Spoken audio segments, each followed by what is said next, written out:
Okay, first of all, since I know this is the Women's Success Summit, let me make it clear, I am not a woman. I just didn't want anyone like halfway through to go, wait a second. But I want to tell you a story that I think will illustrate what we're going to talk about today, because quite simply, if you get nothing else from this presentation, from the next little bit of time we're going to spend together, what I want to stress is that creating your brand and creating in a way that you can live the life you want to live has nothing to do with you.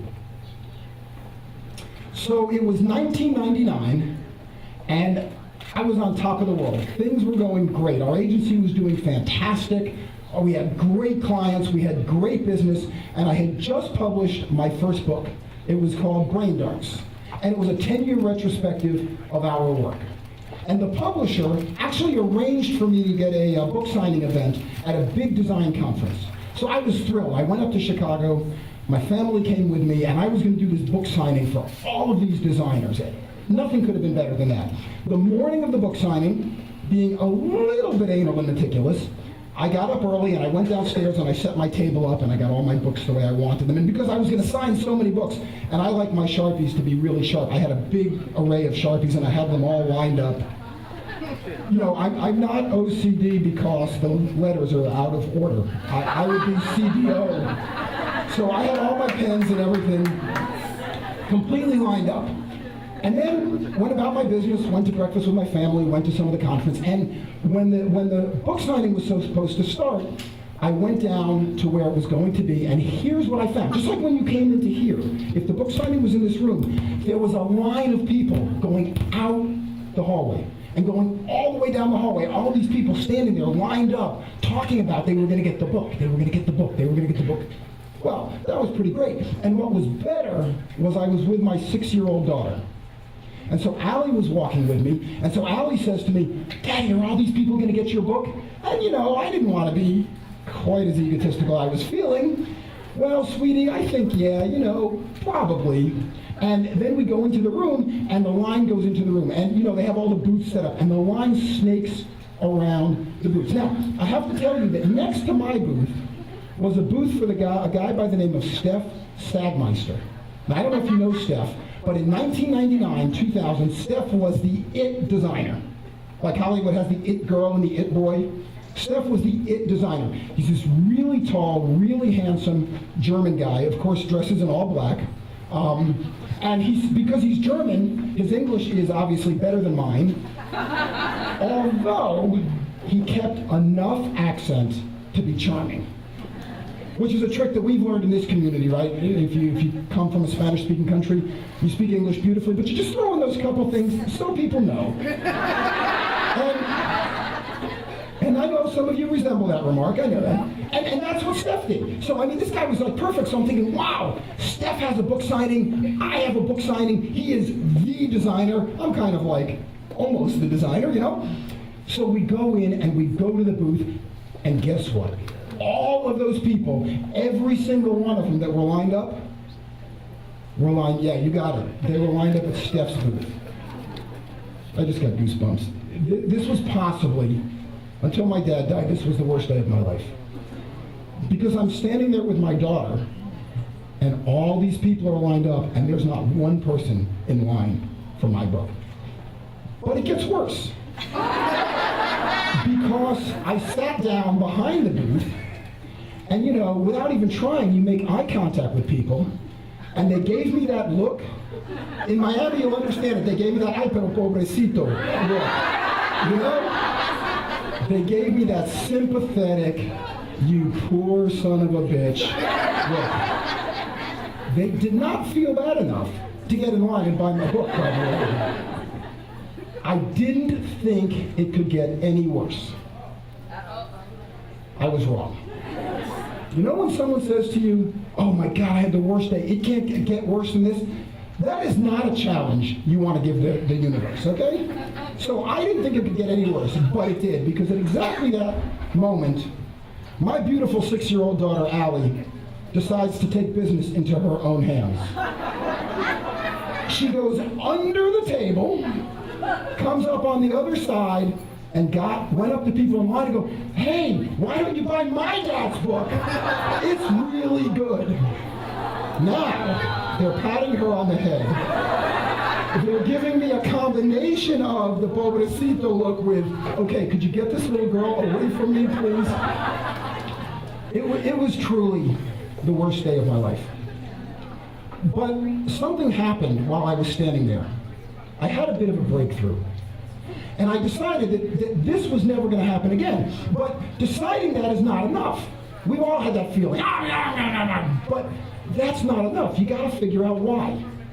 So I started thinking about why. I mean, we had worked on this book for years. It was 10 years of my life. It was 10 years of the work we had done for our clients, for Discovery Channel, for Hasbro, for Nike. It was good, big, successful stuff. But nobody wanted the book. And the book was good. Granted, it probably was not as good as Steph's, but it wasn't that far off.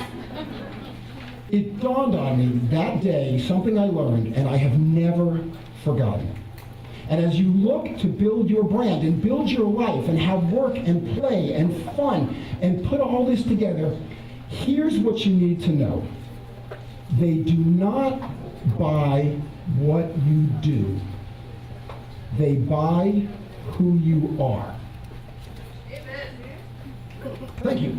They do not buy what you do, they buy who you are. If they were buying what you do, they would have bought my book, because it was good. Whether it was better than Steph's or worse is irrelevant. Nobody could really tell. It was all right. But they don't buy what you do, they buy who you are. Steph was the it boy. Everybody knew who he was. Nobody knew who I was. And so I started thinking about this stuff. I started really concentrating on it. And what I learned, what it dawned on me was that having this understanding, there are three things that stop us from having the lives we want. There are three things that we don't notice, because you know what they say, you got to get down before you can look up, right? And you don't stop and see these things until things are so bad that you really have no choice. Oops. So there's these three things that I want to talk to you about today, because nobody has told you. It's not your fault. Nobody ever stops and says, by the way, there's three things that are going to kind of derail your plans. There's three things that are getting in the way. There's three things that are going to stop you from accomplishing what you want to accomplish. Is that working? Okay, the number one, the first thing, and I've heard a little bit of it here, it's this belief in individualism, that we are all unique individuals, that there is no one on earth like us. And the reason we believe this is because of the culture we grew up in. Whether you grew up in this country or you grew up watching American TV, irrelevant. We believe in this culture of the rugged individualist, the cowboy. He's out there by himself, the lone guy. Whether it's Wonder Woman or James Bond, whoever it is, they're doing everything by themselves. They are this individual like no one else on earth. So we start to believe we've got to be like no one else on earth. And we have to reinvent the wheel. And because we all want to be creative, we have to create this unique lifestyle like nobody else has done. And what happens is, we try to be snowflakes, right? We've all heard it, even though growing up in Miami, we've never seen it. But we've all heard that no two snowflakes are alike, right? No two thumbprints are alike. No two eye scans are alike. And because of that, we try to create this incredible sense of uniqueness. Here's a clue. Get over it. It's not necessary. You can create your brand by seeing what's out there that talks to you, that resonates with you, and creating your own version. I'm not suggesting you steal it or plagiarize it, but you can create your own version. I was on Twitter about a year ago, and I saw a tweet where someone wrote, OMG, I just saw Madonna on the subway. And then about 2 minutes later, another tweet popped up and said, that means Lady Gaga will ride it tomorrow, but not as well. Lady Gaga is perfect proof that you can take something, recycle it, put your own spin on it, change it, make it unique, and make it uniquely yours. You don't have to be a cowboy. You don't have to be a cowgirl. You can do something special that is yours and yours alone, even though other people have done it before. And by the way, this is not a new problem. This problem goes back hundreds of years. I'm going to give you an example from the 1700s. A guy by the name of Johann Sebastian Bach. How many of you have heard of him? Okay, here's a clue. If you haven't heard of him, raise your hand anyways. Okay? Johann Sebastian Bach. Okay, here's another thing. This means yes. This means no. This is what the dinosaurs did in Jurassic Park, okay? So we're going to try one more time. Johann Sebastian Bach. Beautiful, thank you. Johann Sebastian Bach was a composer, and he wrote lots of music that has become famous today, compositions, symphonic movements, fugues, rondos, all kinds of great music. But he wasn't always a successful composer, as you can imagine. He wasn't born a successful composer. And so to make a living when he was younger, he was a piano teacher. Except there was a problem because pianos had not yet been invented, which made it hard to teach him, so he became a spinet teacher. And as far as I know, a spinet is like a miniature piano. And so he taught the spinet, and that's how he made a living. And a lot of the music that he wrote for his spinet students then later on became compositions that he used in his symphonies. And one of them was a piece of music called Minuet in G. I see someone nodding, that's a good sign. So that means you either took piano lessons or you have a child who's taken piano lessons. Both, of course. How many of you have children who've taken piano lessons? Okay, remember, this means yes. Okay, keep your hands up. How many of you have children? How many of you were children? Okay, the few of you that are left, do you know what children are? So Johann Sebastian Bach wrote Minuet in G, and it was very important to me that you heard this piece of music played on the spinet. But obviously we couldn't find a spinet, so I told Michelle when she organized this that one of the things I wanted for this event was a baby grand piano. There were a couple problems. First of all, she has something called budgets that got in the way. Second of all, when the guys tried to bring it in, they could not get it up onto this platform of God that I'm speaking on. And third of all, I don't play the piano. But I figured Bach didn't play the piano either. He played the spinet, which is a miniature piano, so I brought a miniature spinet. It's here somewhere, there we go. And I'm going to play a Minuet in G for you, and it goes like this.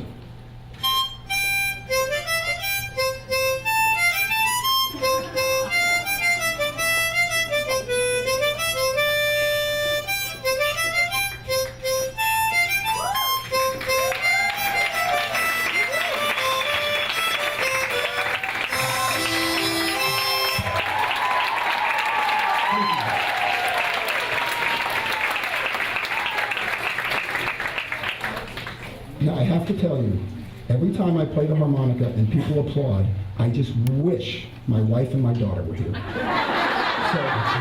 So we know Johann Sebastian Bach, right? Yes? Okay, so we're going to go from 1740s to 1940s. We're going from Leipzig, Germany to Vicksburg, Mississippi. We're going from Johann Sebastian Bach to my personal idol, a guy by the name of Sonny Boy Williamson. Now, these guys are as different can be. Johann Sebastian Bach was short. Sonny Boy Williamson was 6'6". Johann Sebastian Bach wore that kind of red velvet Eddie Munster suit with the knickers and the pilgrim shoes. And Sonny Boy had been to England where he played with the Yardbirds and with the animals. And so he dressed in all black English wool suits, even in the heat of the Mississippi Delta summer. Johann Sebastian Bach wore that gray wig. Sonny Boy Williamson always wore a bowler cap. Sonny Boy Williamson was African American. Johann Sebastian Bach was European. So these guys are about as different can be. But they had some similarities. They both have three names, Johann Sebastian Bach, Sonny Boy Williamson. And Sonny Boy was also a musician, and he wrote lots of music that you've heard. It was redone by Eric Clapton, Led Zeppelin, and he wrote a piece of music called Peachy Tree. And Peachy Tree sounds like this.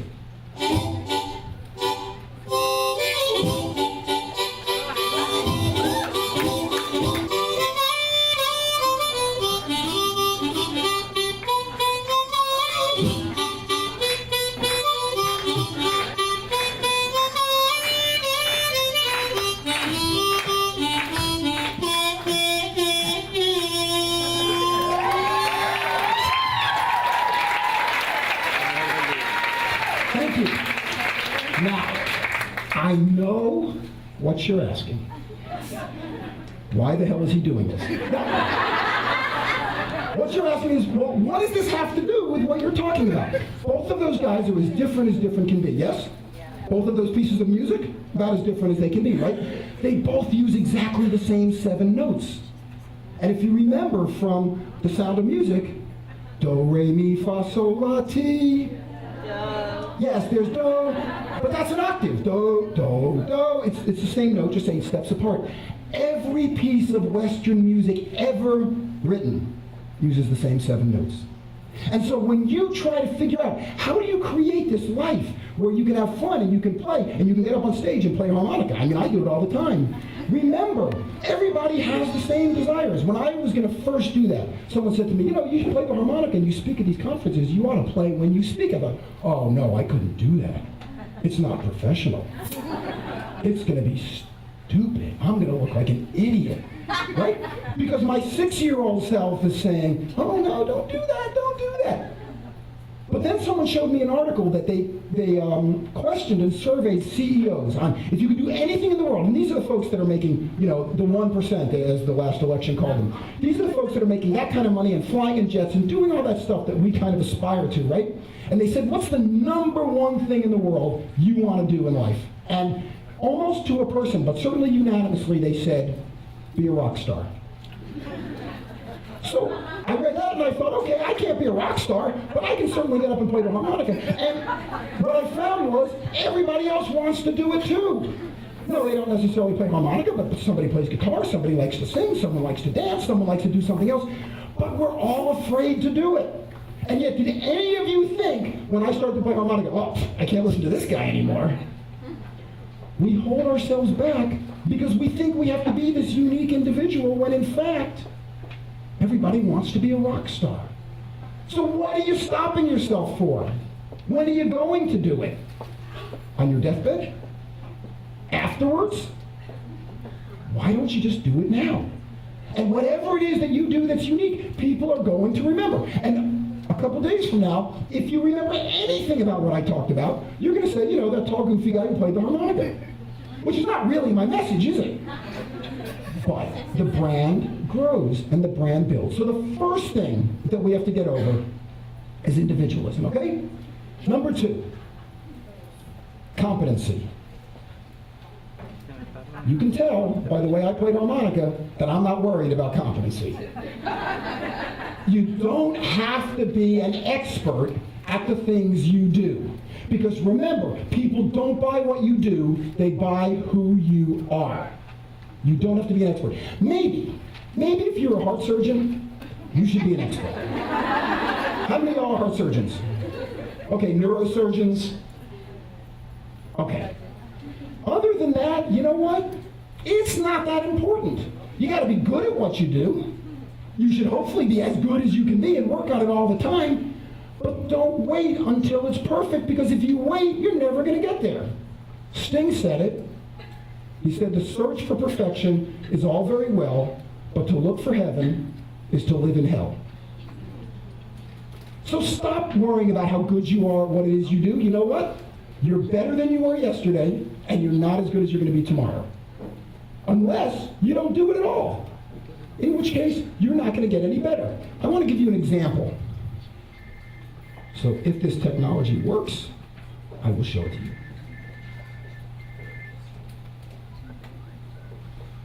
We still up there for it? I don't know. I think it wants to work. There we go. Okay, so. Okay, in Germany, there are 5. No. Are you going to do the presentation, Umberto? No, come on up. Come on. How did you know how to erase it? I don't even know how to erase it. Oh, you cursed it. No, it'll come back on. It'll come back on. Okay. In Germany, remember that's where I was, right? In Germany, there are 5 car companies. There's Opel. Yeah. There's Mercedes-Benz. There's BMW. There's Volkswagen. And there's Audi. They all manufacture exactly the same thing. They all make, thank you, cars. And if you look at their kind of entry-level models, you have the Opel Senator, which is not sold in this country, but then you have the Mercedes C-Class, the BMW 3 Series, the Volkswagen Passat, and the Audi A4.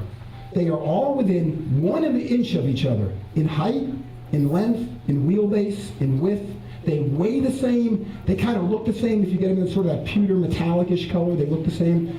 If you were in one and you were blindfolded, and hopefully you weren't driving, although in Miami I don't think it matters. But if you were driving them, you can't tell the difference.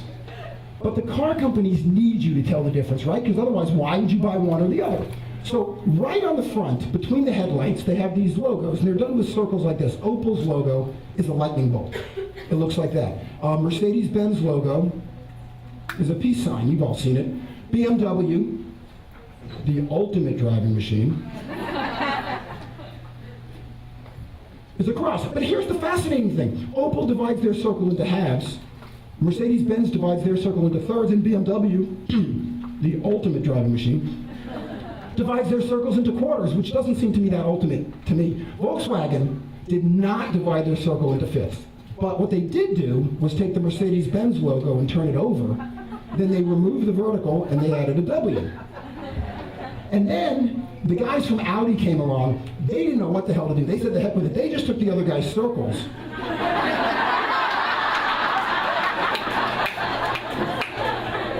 So all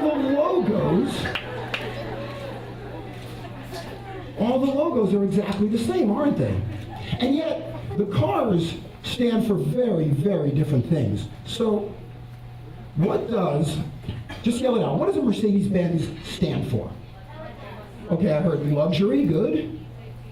Luxury. Elegance. Elegance. Class. I heard safety. I heard expensive. Right? And I heard status, success. Okay. So a Mercedes-Benz is luxurious, yes? Mercedes-Benz is elegant? Sure. Classy? Yeah. Statusy? Yes. Safe? And expensive, right? Now, look at BMW. Is a BMW luxurious? Yes. Sure. Is it elegant? Yes. Is it classy? Yes. Is it statusy? Yes. Are they safe? Yes. And are they expensive? Yes. They are. But the drivers are arrogant, okay? That'd be a good ad campaign. What's your name? Gail. That's going to be Gail's new ad campaign for BMW. Just like a Mercedes-Benz, but our drivers are arrogant. But BMW, I'm sorry, is one more thing, right? What is it? Ultimate driving machine. Performance. Speed. Speed. Now, here's the amazing thing. And here's where creating your brand allows you to now live this life and play in this life the way you want it. Because these attributes are the attributes of the brand, but they become the attributes of the consumer.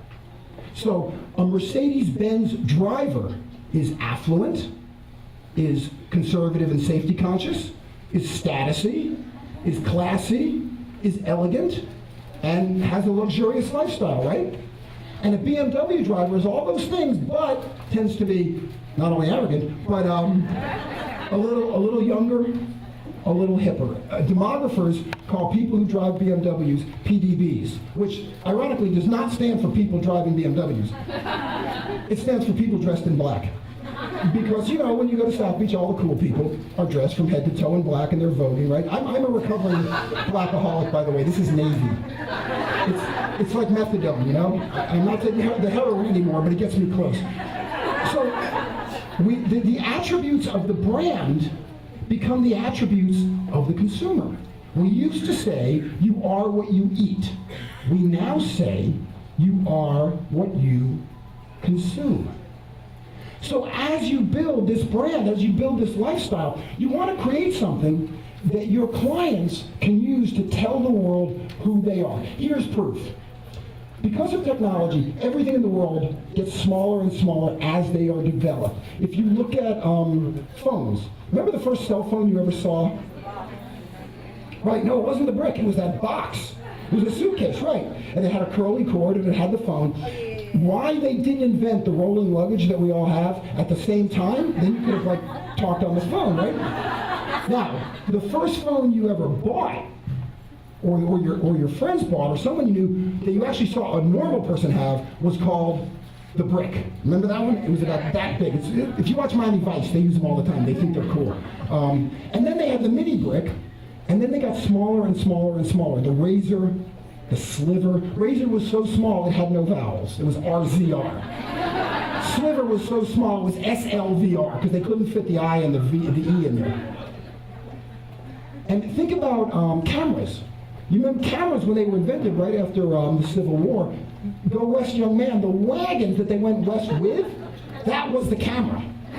And then if you remember the movies, the cowboy age, you know, you had the guy and he had that black suit and he put that thing over his head and he held it and it blew up and they took the picture. But then you had Instamatics and Brownie cameras and they got smaller and smaller and smaller. Until today, cameras are so small they're the size of a credit card. In fact, cameras are so small that they're now in our phones. And the phones are so small, right? But one thing keeps getting bigger, and it's the keys to these cars. Do you remember when a key was a flat piece of metal? And if Michelle wanted to borrow my car, I could just leave the key under the mat. Now it would be like the Princess and the Pea, right? The mat would go like this. So the question is, why are these keys so damn big? Status, exactly. So they don't fit in your pocket. And now when the next lunch you go to, the next business lunch, I want you to look at what everybody has in front of them. They have what we call their brand stack. They have their smartphone. By the way, there's only 3 kinds, right? There's the Samsung, there's the Apple, and there's the BlackBerry. BlackBerry says, business, I'm a business person. Apple says, I'm creative. Samsung says, I didn't want to be another Apple clone, so I got this, but I'm not sure why. And then, on top of that, they have their Prada or their Gucci sunglasses. And then they have the keys to their cars, so that we know what kind of cars everybody has because they don't fit in your pocket. And what happens when you walk out to your car? You press the button on the key, what does it do? Yours starts up? That's that special mafia program, right? So it flashes the lights and it beeps, right? It flirts with you. And then it's winking. And what's it saying? You walk out, you hit the button, and it honks and it goes, here I am. I'm your Jaguar. You're successful. I'm your Lexus. Look at me. We used to say you are what you eat. We now say you are what you consume. These auto brands that we buy are buying us to be billboards for them. So, what does this have to do with you? Well, again, the idea is competency. Are any of them better than the others? You know, nobody said in this list of car brands and what the attributes are, nobody said really good car. Nobody says gets you from point A to point B.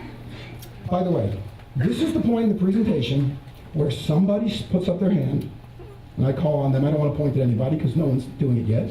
Yes, and they stand up and they say, you know, Bruce, big sigh. You know, Bruce, everything you're saying makes sense, and I agree with you. But I'm different.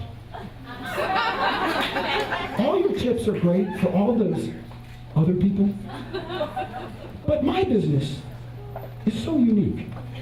What I do is so unique. I have so many interests. I do so many different things. The people laughing the hardest, by the way, if you resemble this remark, pay attention. They say, I can't just talk about what I do in 1 or 2 things because I'm special. So I have another car example before you get up and say this. Think about the company Volvo. Volvo is in the most complicated business in the world. They manufacture cars. That means they're into engineering, they're into metallurgy, they're into upholstery, they're into paint, they're into logistics, they're into safety, they're into engineering, they're into research and development, they're into fuel efficiency. Now the cars have to be green, so they're into environmental issues.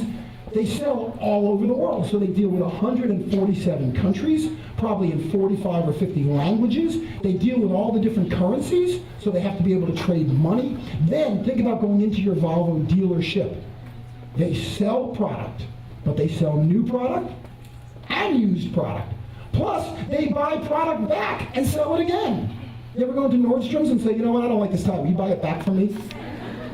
So they do that too, and they do repairs, and they do leasing, and they do financing. The most complicated business in the world. And yet they sell it with one word, which is what? Safety. Which, by the way, has nothing to do with transportation, does it? Competency is irrelevant. Today, everything pretty much works. So, as you're building this brand, and you want to be the world's greatest, the world's finest, the most important, the biggest poobah, get over it. Be really, really good at what you do. But be better at selling what you do. Because if you recall, my book was good and Steph's book was good. But somehow, Steph managed to be the person that they wanted to buy the book from, and I was not. And finally, the third thing. And it's why you're all here today. You don't know it, but it is. And it's networking. I'd like you, does everybody have a pad, paper, pen, something? Pull out your pad, pull out your piece of paper, and write down 3, 4 people who do what you do, who you look up to. Okay? So if you're a speaker, it could be Seth Godin, it could be whoever it could be. It could be me. Yes, thank you. If you're a writer, it could be Thomas Friedman, or it could be Paul Krugman. If you're an actor or an actress, it could be your favorite. But write down 3 or 4 people who, boy, I know they're great. Okay? Can everyone do that for me?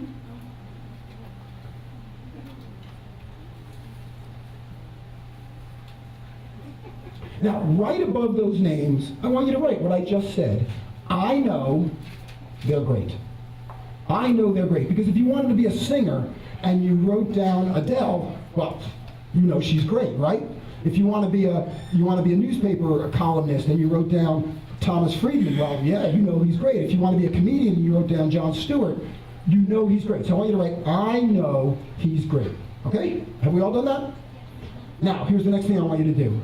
I want you to cross out the word, they're great. Because that's not what matters. What matters are those first 2 words. I know. You know they're great. You've all heard the saying, it's not what you know, it's who you know. Okay, there's a technical term for that. It's called bullshit. It's not what you know. I heard you say it. It's not what you know. It's not who you know. It's who knows you. So stop worrying about who is going to and who you can talk to and who you can go see. It doesn't matter who you call. It matters who calls back. It matters who wants to call you. And they're not coming to you for competency, and they're not coming to you for individualism. They're coming to you because, as I said at the beginning, they don't buy what you do. They buy who you are. Thank you very much.